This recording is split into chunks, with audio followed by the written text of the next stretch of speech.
오늘 주제 뭐죠, 이사님? 며칠 전에 이사님께서 법인 상담 다녀오셨는데 대표님께서 몇 가지 좀 질문을 하셨다고 하더라고요.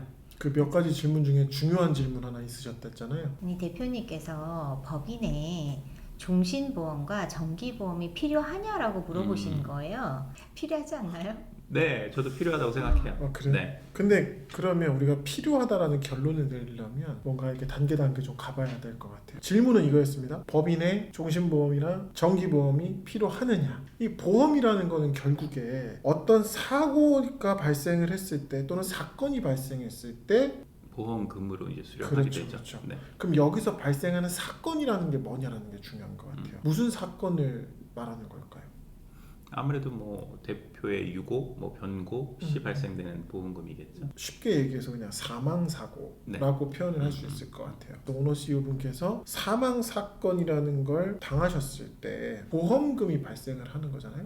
법인의 지급이 되겠죠. 이게 이제 보험의 구조겠죠. 네, 그러면 예를 들어 볼까요? 우리 이사님은 로또 구매하세요? 사실 구매해 본 적이 있습니다. 해본 적은 있는데 지금은 안 한다. 네. 확률이 너무 낮은 것 같아요. 너무 낮아서 우리 찐 이사님은 로또 저도 거의 잘 구매를 안 해요. 그래요? 저는 좀 구매를 하는 편이에요. 아, 그러세요? 네. 어, 그 두 분이 확률이 낮다 그랬잖아요. 네. 확률이 어느 정도 된다고 생각하세요? 815만 분의 1? 아, 그런 확률을 다 알고 계시네요. 그걸 왜 외우고 있어? 외웠습니다. 그럼 외웠습니다. 왜 외우고 있어? 815만 분의 1 정도 되거든요. 근데 왜 안 사요? 말 그대로 로또는 안 받는다라는 인식으로 인해서 안 사세요? 네. 그러면 당첨 확률이 어떻게 되는 거죠? 보면은? 0%. 제로죠. 그러면 지금 이 순간에도 로또를 구매하는 분들은 815만 분의 1이라는 확률에 기대를 하는 거잖아요. 저는 그 확률에 기대를 합니다. 그래서 구매를 하는 거겠죠. 자, 조금 생각해 보시자고요.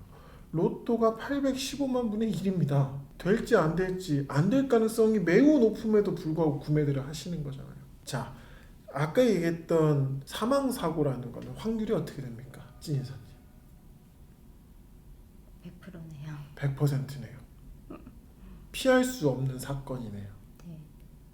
사람은 누구나 한 번쯤 멀리 가잖아요. 다만 그게 내일일지 모레일지 1년 후일지 아니면 30년 후일지를 모르는 것뿐이지 사람은 언젠가 한 번은 가잖아요. 100%거든요. 그러면 로또 용지를 사는 것처럼 이 사망 사건에 대한 보험금도 사야 되는 거 아닌가요? 준비가 필요하죠. 네.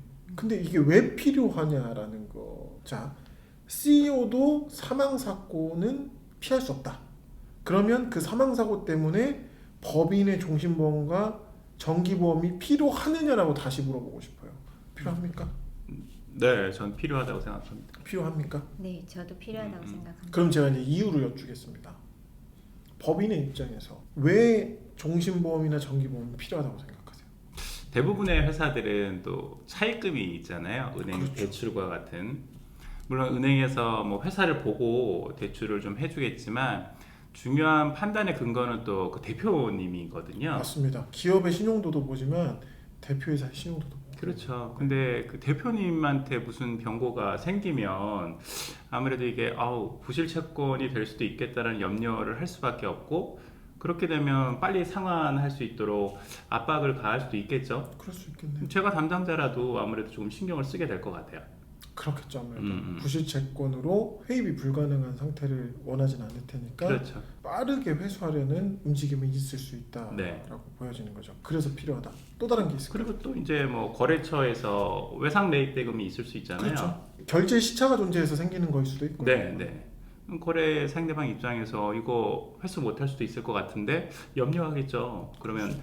빨리 조금 수금을 하려고 압박을 할 수 있으니까 그런 부분에 대한 자금이 뭐 대부분의 회사가 넉넉하게 준비하고 있다라는 거 사실 불가능하잖아요. 넉넉하면 좋겠죠. 네. 근데 그게 이제 항상 이렇게 뭐 자금의 순환 측면에서 준비가 안 돼 있을 수도 있잖아요. 그러면 이제 문제가 있을 수 있다는 얘기네요. 큰 문제가 될 수 있죠. 그래서 필요하다라고 생각을 하시는 거죠. 1차적으로는 그런 부분에 있어서도 굉장히 중요하다라고 생각해요. 그럼 우리 찐이사님은 회사를 운영하는 데 있어서 가장 큰 부분을 차지하는 게 직원들 인건비잖아요. 근데 회사에 유고 사건이 발생을 했을 때 회사 자체에 아무 일이 없었다는 듯이 직원들 급여를 1년 정도 편안하게 내어줄 수 있는 상황이 된다면 그거보다 더 좋은 건 없을 것 같아요. 그리고 또 한 가지는 태호 이사님 말씀하신 것처럼 회사 분위기상. 분위기라 하면 아까 태호 이사님 말씀처럼 회사에 무슨 일이 생겼어 대표이사님한테. 근데 갑자기 이제 은행에서 담당자가 찾아오시는 거지. 재무 담당자한테 2차 하니까 언제까지 좀 상환을 해주시라 라는 얘기를 할 수 있는 거잖아요. 어차피 1년 단위로 연장을 한다라고 보면 그렇죠. 그런 일이 발생할 수 있다는 것이죠. 그러니까 그 두 번째 외상매입대금 얘기하셨어요. 네. 거래처에서 돈이 회수가 안 될까봐 대금을 받으려고 이제 재무 담당자를 찾아와서 지급을 해달라고 얘기를 한다는 거죠. 그럴 수 있다는 거죠. 네. 근데 그거를 이제 직원들이 목격을 한다는 얘기죠. 그래서 맞아요. 이게 약간 분위기상 우리 회사가 어렵나? 뭐 네. 이런 생각을 할 수 있다는 건가요? 맞아요. 그러면 그런 분위기가 있으면 무슨 일이 생겨요? 그런 분위기가 있으면 직원들 입장에서는 이직을 한다거나 아니면 퇴직을 생각할 것 같아요. 충분히 그럴 수 있죠. 더 네. 늦기 전에 네. 더 늦기 전에 네. 어떤 뭐 의도가 있는 게 아니라 네. 혹시 회사가 어렵나 이렇게 해서 업무 집중도가 떨어진다거나 뭐 이럴 수도 있다 음. 이런 네. 느낌. 그렇죠. 분위기가 정말 그렇게 시작을 하다 보면 처음에는 뭐 한두 명이 시작하겠지만 이게 집단으로 발생할 수도 있거든요. 집단 이직이나 집단 퇴사가 있게 되면은 회사에 미친 영향이 있나요? 회사에서는 퇴직금이라는 리스크가 충분히 발생할 수 있어요. 그렇겠네요. 그거는 이제 우리가 사내 적립해서 주는 경우의 문제일 것 같고 네. 근데 이거를 잘 설계하면 또 네, 뭐 그런 리스크는 조금 일정 부분 해지할 수도 있겠네요. 퇴직연금제도 이용해서 네. 사외에다가 조금 적립을 해왔던 기업이라면 뭐 일시에 발생되는 퇴직금에 대한 리스크가 조금 낮아질 수 있겠죠. 그러네요. 그러면 직원들 입장에서는 적어도 퇴직금이 떼일 염려가 없고 그렇죠. 월급 제대로 나오고 있으면 굳이 이직이나 퇴사를 막 집단적으로 고민할 필요는 없을 수 있다는 얘기네요. 근데 또 이렇게 분위기가 또 그런 식으로 흘러가면 저는 그런 생각도 드는 게 뭐 이제 회사의 중요 인사들, 핵심 인재 같은 사람들은 그 회사에 있을 이유가 없어지지 않을까요? 그리고 또 경쟁 업체에서 상황이 이런 거 알면 스카우트 제의도 되게 많이 들어올 것 같고 그런 뭔가 이렇게 착실하게 진행돼 왔던 프로젝트나 이런 것들도 중단될 수밖에 없고 그럼 회사가 경쟁력을 잃어버릴 것이고 그러면 정말 존폐 위기에 이제 몰릴 수 있게 되는 거죠. 그리고 이게 되게 신기한 게요. 경험들이 있으시겠지만 저도 그랬어요. 동기가 저희가 47명이 한꺼번에 들어와가지고 잘 있었거든요. 어느 순간 한 명이 단톡방에서 사라져요. 다른 회사로 이직을 해. 그럼 이제 동기들이 술렁술렁해요. 쟤는 왜 갔을까? 저 회사가 더 주나? 저기 한 직급 승진해서 스카우트 때 뭐 이런 얘기 있잖아요. 그러면 한동안은 술렁술렁해요. 맞아요, 그렇죠. 맞아요. 일단 얼마 되지 않는 인력이 있는 데에서 한 명이 이탈을 하면 물론 가늠할 수는 없겠지만 일정 부분 영향이 있을 수는 있을 것 같아요. 물꼬가 트인달까? 퇴직 러시의 물꼬를 누군가 튼다. 아 이거 웃으면서 얘기하지만 되게 심각한 심각한 얘기거든요, 얘기예요. 진짜. 심각한 얘기. 그러면 결론적으로는 태호 이사님은 차입금에 대한 상환 그리고 외상 매입대금에 대한 지급 네. 이런 게 이제 금전적으로 발생할 수 있는 리스크다. 네, 그렇기 그렇죠. 때문에 그거를 일정 부분 해소할 수 있게 법인의 보험 상품이 필요하다. 네. 그래서 찐 이사님은 운영비 측면에서 상당 부분을 차지하고 있는 인건비 또는 퇴직금과 그러한 것들이 문제가 생기지 않는 측면에서 이 보험 상품이 필요하다 이렇게 결론을 내시는 건가요? 네. 저는 이제 개인의 입장에서 볼게요. 두 분은 법인의 입장에서 봤습니까? 오너 CEO는 결론적으로는 개인이잖아요. 회사의 주식을 소유하고 있는 개인일 뿐이거든요. 그러면 법인의 입장에서 CEO가 사망사고를 당해서 금전적인 문제와 구조적 문제가 생기겠지만 개인의 입장에서 봤을 때는 동일한 문제가 생길 수 있다는 거죠. 법인에 남겨진 사람들처럼 개인한테도 남겨지는 뭐 자산과 사람이 있는 거죠. 특히나 우리 개인의 포트폴리오를 보면 비상장 주식이 상당 부분 차지하실 거거든요, 이분들은. 근데 이게 예전에도 말씀을 영상에서 얘기를 했었지만 이 비상장 주식 자체가 상속재산가액에 포함이 되잖아요. 그러면 어떤 문제가 발생해요? 상속세를 해야 돼. 어마무시한 상속세가. 유가족분들이 생각하지 못했던 상속세를 납부해야 되는 이제 고지서 같은 게 봐요.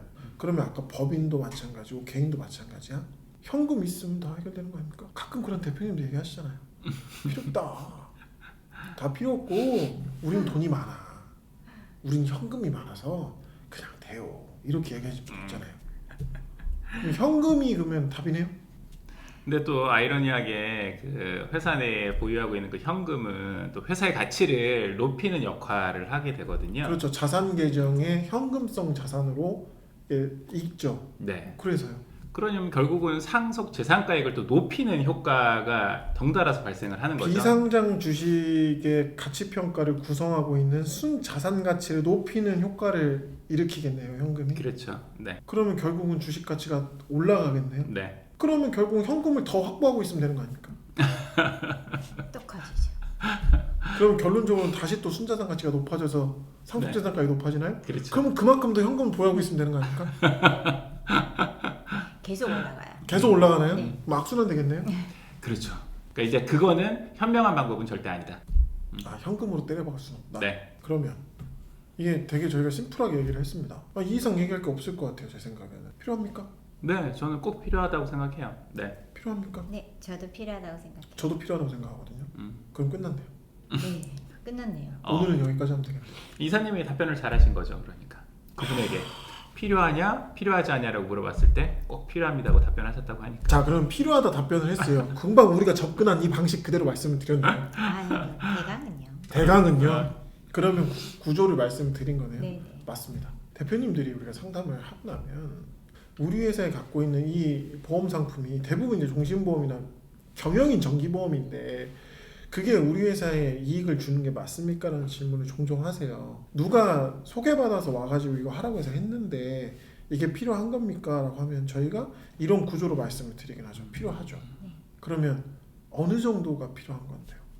그건 이제 또 회사 상황에 따라서 다 다르겠죠. 케이스 바이 케이스. 네, 맞습니다. 그러면 적정성을 어떻게 우리가 판단을 해야 될까요? 저는 가장 가까운 세무 대리인 있잖아요. 세무 대리인과 상의하시면 되실 듯합니다. 아무래도 우리 담당하는 세무 대리인께서는 우리 회사의 순자산, 순손익도 보고 계실 거고 오너 CEO 분들의 가족 구상원이라든지 자산이라든지 그걸 어느 정도는 알고 계실 거기 때문에 세무 대리인한테 이런 부분을 좀 미리미리 상의를 좀 하셔서 우리 회사 컨디션 정도 되고 나의 자산 규모를 봤을 때 어느 정도의 이 보험금이 필요하느냐 어느 정도는 알 수 있지 않을까? 좀 체크해봐야 되지 않을까? 그렇게 생각을 합니다. 그런데 상담에서 마지막에 그 질문을 받으셨다길래 그렇게 정리를 해드리는 게 맞다라고 생각을 해서 한 겁니다. 마칩시다. 고생하셨고 다음 시간에 다시 뵙겠습니다. 네. 마치죠. 고생하셨습니다.